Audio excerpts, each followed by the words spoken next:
up, but we don't really know. They could be just pounding sand in the desert for all we know. He just announced last night he's bringing in 30,000 Syrian refugees anyway. How's that for intelligence?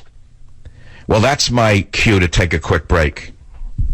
Join the Savage Nation. Call now, 855-400-SAVAGE, 855-400-7282. Savage. My Savage Nation is sponsored by SwissAmerica.com. It's the only company I trust to protect my wealth. Call 800-BUYCO.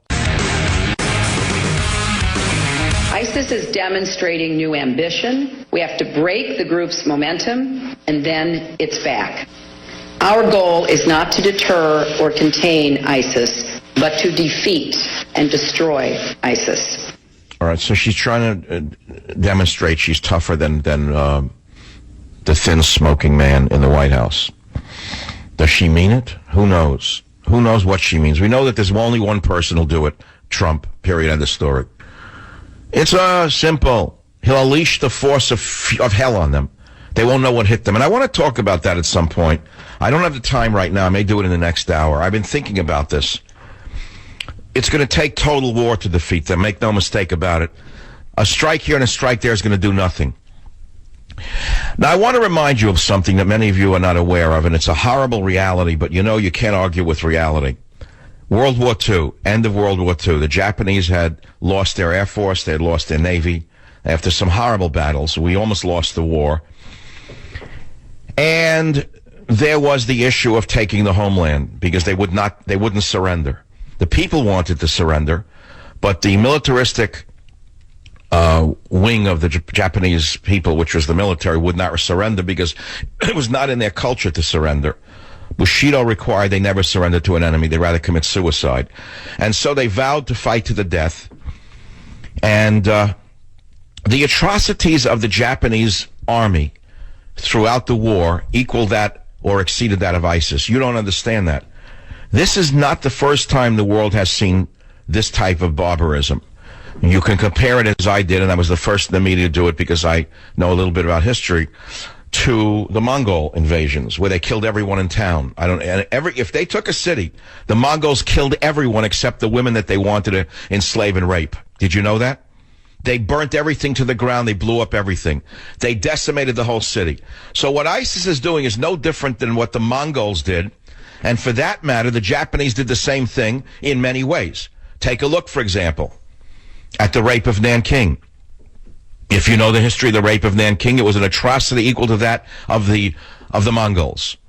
But what I'm getting at is, look at the beheadings of the Japanese military. Look how they beheaded American, Australian, British soldiers they captured. They starved people to death, humiliated them, cut their heads off. So, what am I getting at? There was only one way to defeat such a barbaric enemy. And we had a war leader at the time, Harry Truman. I don't know if you know this little part of history, but his name, Truman, scared the Japanese. When FDR died, the vice president, Truman, took over. And history teaches us that the Japanese leadership was very worried because they said, now we're going to have a real problem because Truman is now in office. Well, the Truman made a decision. He didn't want to kill innocent Japanese men, women, and children, but he knew that in order to break them, he had to break them. And so he used an experimental weapon on Hiroshima and then on Nagasaki, killing mostly innocent men, women, and children. That's even though Hiroshima was largely a manufacturing city for the war machine, but that's a separate story. It was not done so much to take out their war manufacturing capacity. It was done to, frankly, out-terrorize the enemy. I'm sorry to tell you that. In other words, he fought terror with terror. And he also had made that calculation because he knew by what had happened in Okinawa that if he tried to take the Japanese homeland with American troops, we would have lost between 500,000 and 1 million American men. And what he said was, better them than us. My father-in-law wouldn't have survived the war. He just almost died in the Mediterranean. He's a naval officer. And then they were ready to ship him to Japan. He wouldn't have survived that one. What happened to him in the Mediterranean was enough to last a lifetime of scarring. Join the Savage Nation. Call now, 855-400-SAVAGE, 855-400-7282. Warning. The Savage Nation contains adult language, adult content, psychological nudity. Listener discretion is advised.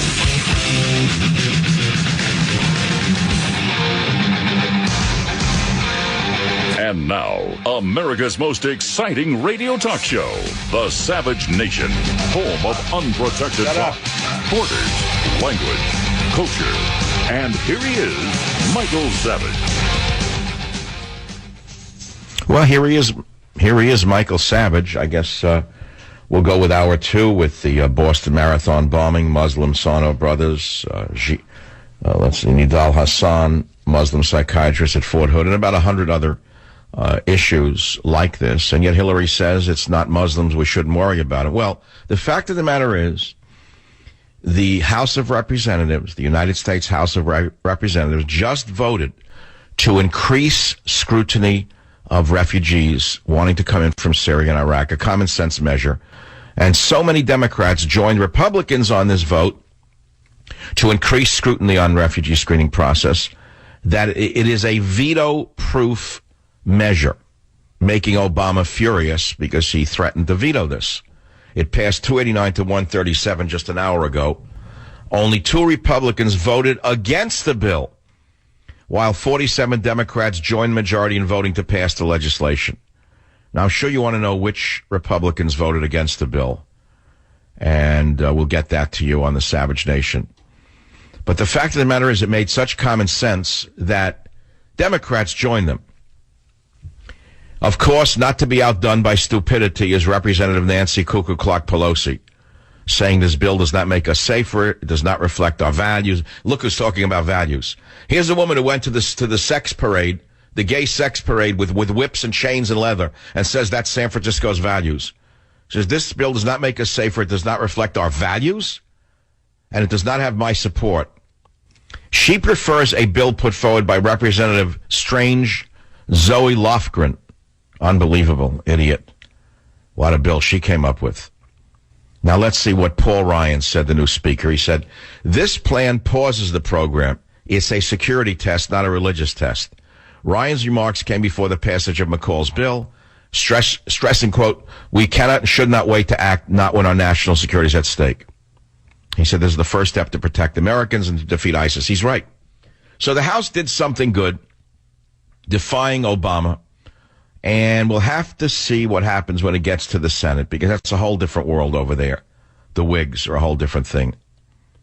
Donald Trump was on the Savage Nation yesterday with people saying the best interview he's done ever. He said, people said to me that you and Trump have a special rapport that nobody else in the media seems to have. You kind of talk the same language. You talk the same lingo. It sounds like you come from the same place. Well, he came from the good side of the tracks, and I came from the poor side of the tracks.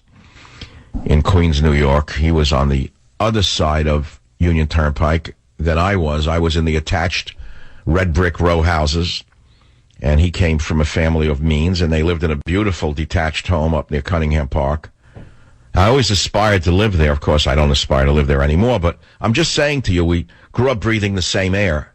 He went to private schools. I think he went to the New York Military Academy. I never went there, but I had a friend who did go there. He was such a troublemaker that his father had to send him there. And he met a lot of South American guys, kids from rich families, Venezuela, Argentina. They were the most fun-loving guys I ever knew in my life. Those South Americans at 15, they looked like men of 30 with mustaches. It was something to hang out with them, I got to tell you. Going through Manhattan with them was a lot of fun. And we're trying to still go on with our lives, and we're trying to protect ourselves. But we know that lunatics like Hillary Clinton, who put out the same mantra that they've been putting out since the beginning of time, are not going to protect us. It's only guys like Trump who I think could do the right thing, to be very, very frank with you.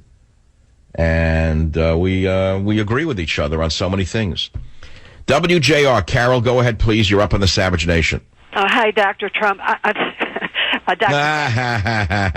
was so glad to hear Donald Trump on your program yesterday explaining why he made those insulting remarks about Dr. Carson, which immediately lowered my opinion of Mr. Trump.